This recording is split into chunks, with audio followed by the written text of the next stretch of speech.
My wife told the doctors, stop his treatment. He can't afford this surgery anyway. I replied, you're right. She grabbed the pen to sign the release, only to see the hospital's chief of surgery walk in and rip the paper from her hands. He looked at her and said, he doesn't need insurance. He's my son. Get out of my hospital. I should probably start with how I ended up needing emergency surgery at St. Mary's Medical Center at 2 a.m. on a Wednesday. But honestly, that part's not as important as what happened after. The aneurysm in my brain decided to rupture while I was sleeping. One second I'm dreaming about something I can't remember. Next second, I'm screaming in pain, so intense I thought my skull was splitting open. Sarah, my wife of 6 years, she woke up when I fell out of bed. Found me on the floor convulsing. Called 911. I remember that part in flashes. The ambulance. The lights. The EMTs asking me questions I couldn't answer because my brain felt like it was on fire. St. Mary's is where they took me.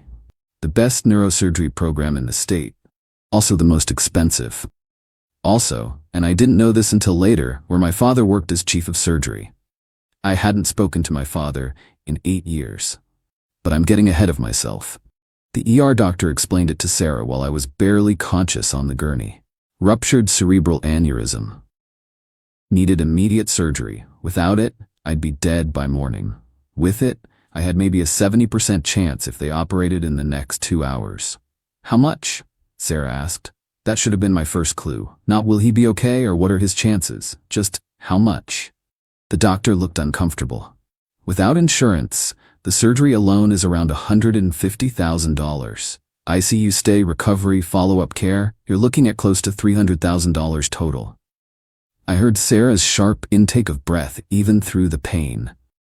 See, here's the thing about my insurance situation. I'm a freelance software developer. Make decent money.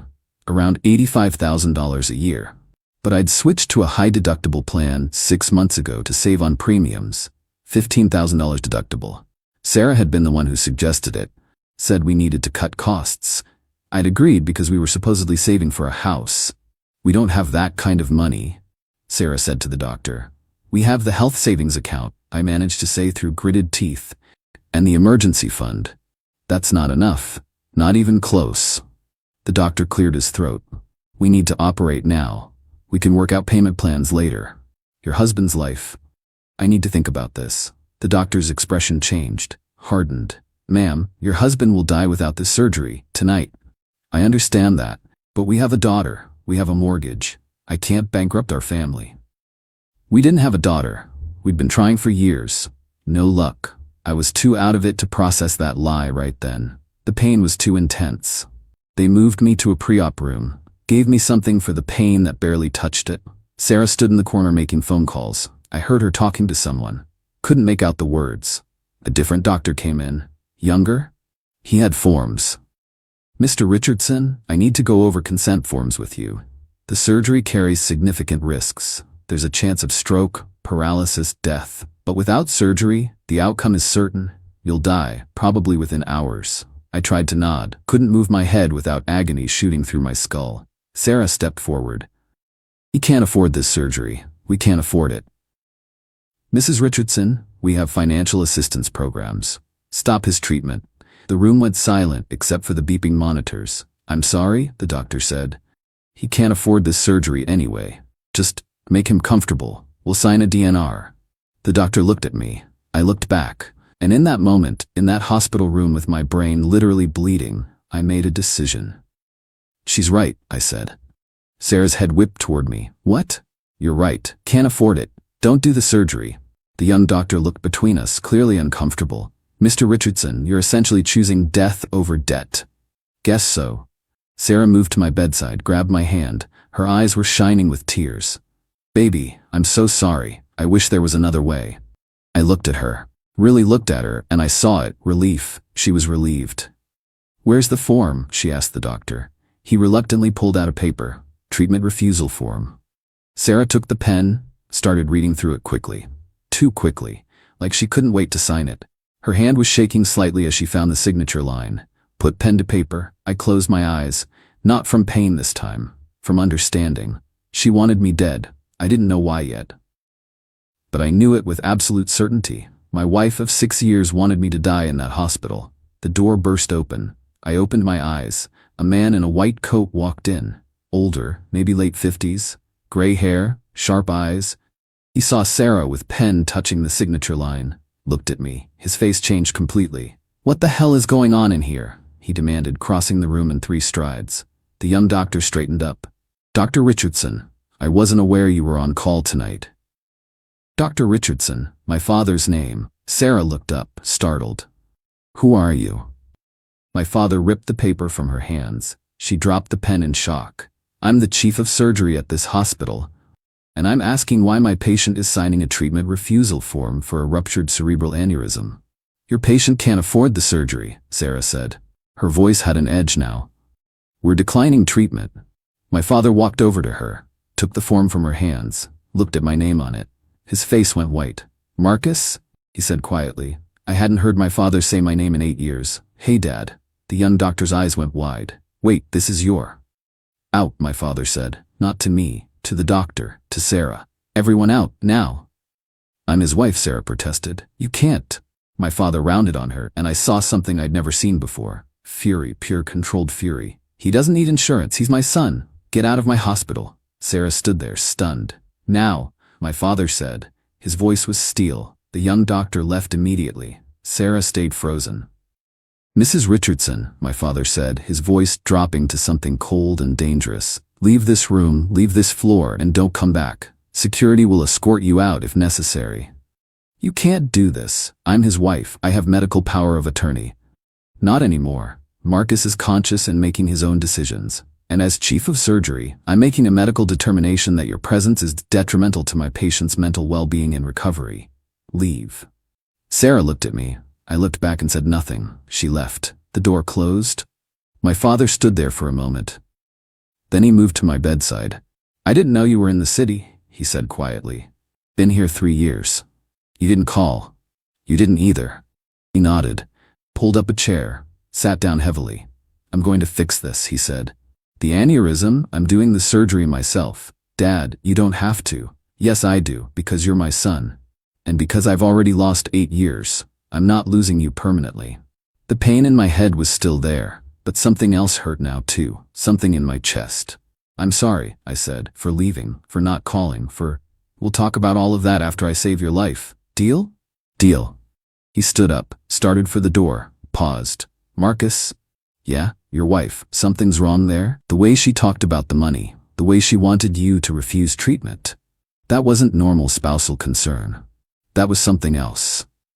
"I know. We'll deal with that too. After." He left to prep for surgery. I found out later what happened while I was under. My father assembled his best surgical team. The surgery took 6 hours. At one point my blood pressure dropped so low they almost lost me. My father refused to give up, kept working, brought me back.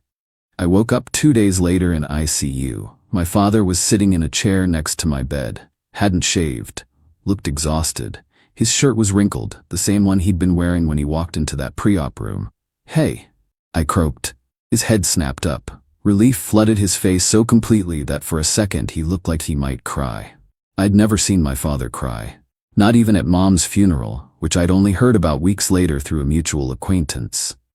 "Hey yourself, welcome back. Did you sleep here?"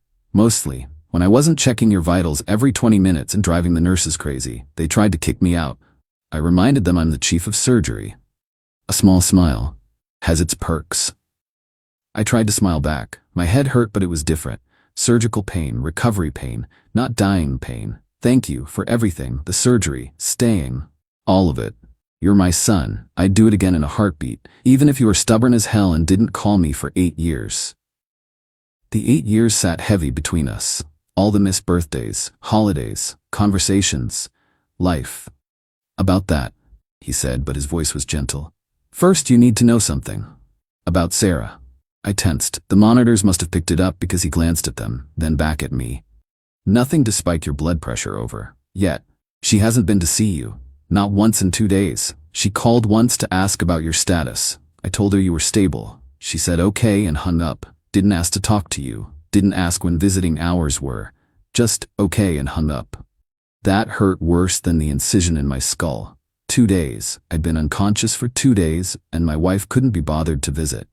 To sit by my bed like my father, who I hadn't spoken to in 8 years, had done. There's more, my father continued carefully, watching my face. Security flagged something. She tried to access your medical records remotely. Tried to find out if you'd updated your life insurance beneficiary information. The hospital system logged the attempt. She used your login credentials from some old hospital visit. We denied access, obviously. But Marcus, why would she be checking your life insurance while you were in ICU recovering from brain surgery? I knew why. In the fog of pain and medication, I knew exactly why. I have a policy through my professional association. $500,000. She's the beneficiary. We set it up when we got married. My father's jaw tightened. She wanted you to die. Yeah. I figured that out when she tried to get me to refuse treatment. We need to prove it. How? Leave that to me. You focus on getting better. I'm going to focus on making sure your wife faces consequences. Over the next week, while I recovered in the hospital, my father did 2 things. First, he made sure I got the absolute best care possible.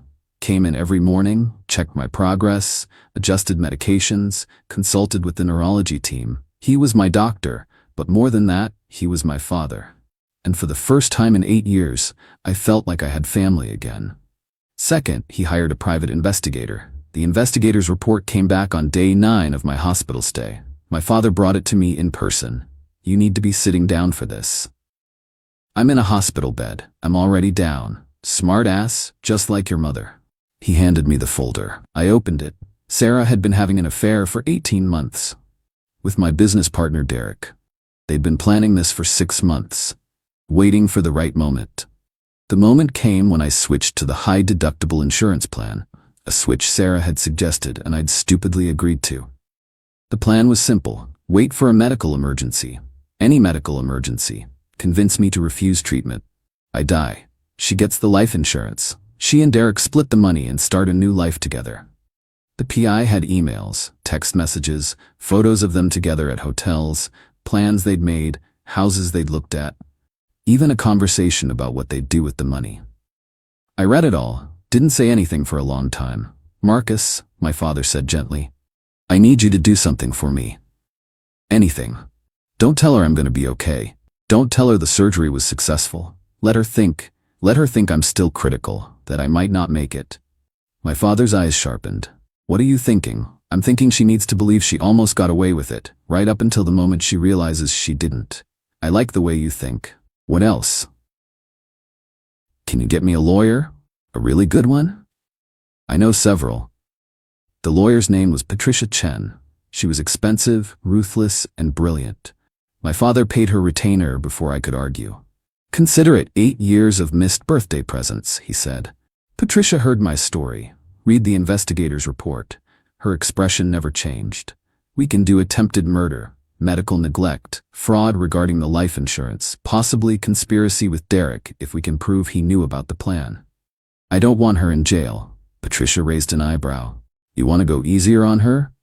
No. I want to destroy her financially and socially, make her wish she'd gone to jail instead. Now you're speaking my language. Here's what we did. First, I recovered. 3 weeks in the hospital total. My father discharged me to a rehabilitation center where I did physical therapy. Needed to regain full motor control. The surgery had been a success, but recovery was slow. During this time, Sarah called once a week, asked how I was doing. I kept my answers brief. Hanging in there. Still recovering.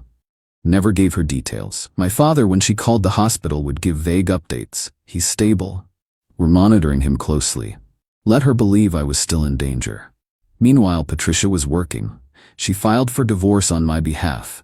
Had Sarah served at work in front of Derek. That was intentional. She also filed a civil suit against Sarah for attempted fraud and financial damages. That got Sarah's lawyer involved immediately. Then came the depositions. Patricia deposed Sarah, asked her very specific questions about that night in the hospital, about her phone calls, about her relationship with Derek. Sarah lied. Under oath, said she'd been trying to protect our financial future, said she'd never wanted me to die, said she'd been making the tough choices because I wasn't capable. Patricia let her talk, let her commit to her lies. Then Patricia introduced the evidence, the PI report, the emails, the text messages, the photos. Sarah's lawyer went pale. Patricia asked one more question. Mrs. Richardson, do you still maintain you were acting in your husband's best interests when you attempted to deny him life-saving medical treatment? Sarah couldn't answer. The divorce went through in 4 months. I got the house. She got nothing. The prenup we'd signed, at her insistence ironically, protected my business assets. Since she'd committed adultery, proven by the PI report, she wasn't entitled to alimony. The civil suit settled. Sarah agreed to pay $50,000 in damages, sign away any rights to my life insurance, and accept full responsibility for her actions in a written statement. But here's the thing about going nuclear. You don't stop at legal victories. Derek was my business partner. We ran a software development firm together, equal partners. The company was worth about $800,000. I bought him out, used the settlement money from Sarah, plus a loan from my father, to make him an offer. He could sell me his half for $250,000 and walk away clean.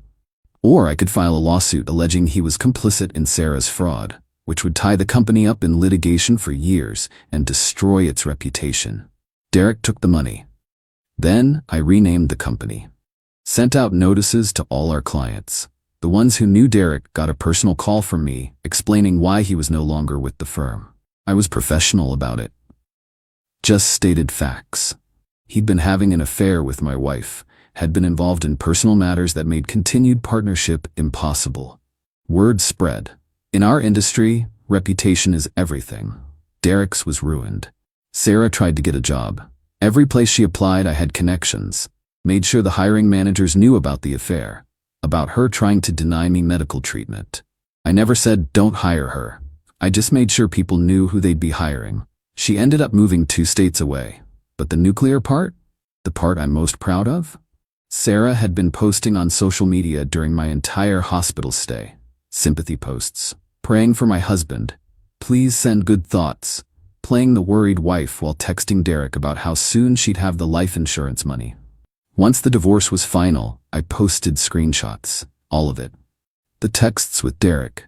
The emails planning what they'd do with the insurance money. Her trying to get me to refuse treatment. All time-stamped with her praying for my husband posts right above them. Captioned it, meet my ex-wife, who tried to let me die for insurance money while pretending to pray for my recovery. I posted it at 9 a.m. on a Monday. By noon it had 50,000 shares. By 5 p.m. it was trending. By the next morning it had been picked up by news outlets. Local news, then national. Someone made it into a TikTok that got 3 million views. YouTube commentary channels covered it. Reddit had multiple threads. Sarah's full name was in the post. Her face was in the screenshots. There was no hiding from it. Her employer, a marketing firm in the city, fired her by Wednesday. They released a statement saying they don't employ individuals whose actions reflect poorly on company values. She tried to claim wrongful termination. Her lawyer told her to drop it. The publicity would only make things worse. Her friends, the ones who'd been in her prayer circle, posting supportive comments during my hospital stay, they all deleted their comments. Blocked her. A few of them reached out to me to apologize for not seeing through her act. Her family called me. Her mother crying, asking me to take down the post, saying I was destroying her daughter's life. I reminded her that her daughter had tried to let me die. Her mother hung up on me. The post stayed up. News crews showed up at Sarah's apartment. She stopped answering the door, stopped going outside. Eventually she just left, moved in the middle of the night. I found out later she'd gone to Arizona, changed jobs, changed her name legally. But the internet is forever. People still recognized her, still commented on her social media profiles. She deleted everything eventually. Good. That was 6 months ago. I'm fully recovered now. No lasting damage from the surgery. My father says it's a miracle. I think it's just good surgical skills. He says I'm a smart ass. I say I learned from the best. My father and I have dinner every Sunday now, sometimes at his place, sometimes at mine. We talk about everything. Work. Life. Mom, she passed away while we were estranged, and that's a wound that'll never fully heal. Brain cancer. She went from diagnosis to gone in 4 months. I found out 3 weeks after her funeral. One of her friends from church tracked me down, thought I should know. I'd driven to the cemetery alone, stood at her grave, cried for the first time in years. My father and I never talked about why I hadn't been there, why I hadn't known she was sick. But it sat between us at those early Sunday night dinners, like a third person at the table. Finally, about 2 months into our renewed relationship, he brought it up. "Your mother asked about you," he said quietly. We were at his place. He was grilling steaks. I was making a salad. Near the end, she was on a lot of morphine. Sometimes she'd forget. She'd ask where you were when you were coming to visit. I stopped chopping tomatoes. "What did you tell her?" "That you were busy, that you'd visit soon." I didn't have the heart to tell her we weren't speaking, that I didn't even have your current phone number. "I'm sorry, I should have." "Let me finish." He flipped the steaks. Didn't look at me. "The fight we had, about medical school versus software development. I was an ass. I was trying to live my dreams through you, trying to make you into something you weren't. Your mother told me that. Many times. I didn't listen, and I lost 8 years with my son because of my pride. I left. I could have called, could have come back. Pride goes both ways. It does. But I'm your father. I should have been the bigger person. Should have reached out. Should have." He paused, took a breath. "Should have told you it was okay to be exactly who you are. A brilliant software developer who makes more money than I do and is probably happier than if you'd spent 8 years in medical school resenting me." We didn't hug. Neither of us is particularly good at that. But we looked at each other across the grill, and something settled. Something that had been broken for 8 years clicked back into place. "I'm glad you didn't die," he said. "Obviously because you're my son. But also because you make a damn good ribeye marinade and it would have died with you. Also because I just got you back and I'm not ready to lose you again." "That's the only reason?" "And I would have missed you. Slightly. Love you too, Dad," he smiled. Raised his beer. "To second chances. To second chances." Last week I ran into Derek at a coffee shop. He saw me, turned to leave. "Derek," I called out. He stopped, turned around slowly. "How's the job search going?" His face hardened. "You know exactly how it's going. You made sure of that."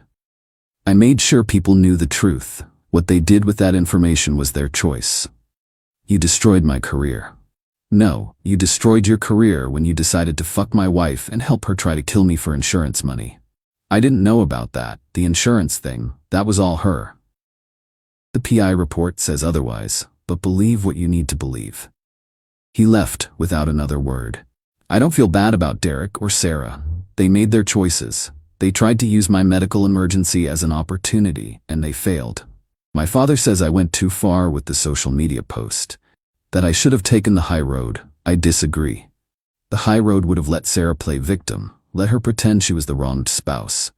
Let her move on with her life without consequences. This way, everyone knows exactly who she is. And honestly, knowing my father has my back now, knowing I've rebuilt my company and my life, knowing that Sarah's reputation is permanently destroyed and she had to leave the state to escape it, I sleep pretty well at night. The aneurysm they said might kill me ended up being the best thing that ever happened to me. It gave me back my father, showed me who my wife really was before it was too late, let me burn down the people who tried to burn me. $300,000 in medical bills. My father wrote off every cent. Family doesn't charge family, he said. Sarah wanted me dead for $500,000. Instead, I got my father back, my freedom, and the satisfaction of knowing she got exactly what she deserved.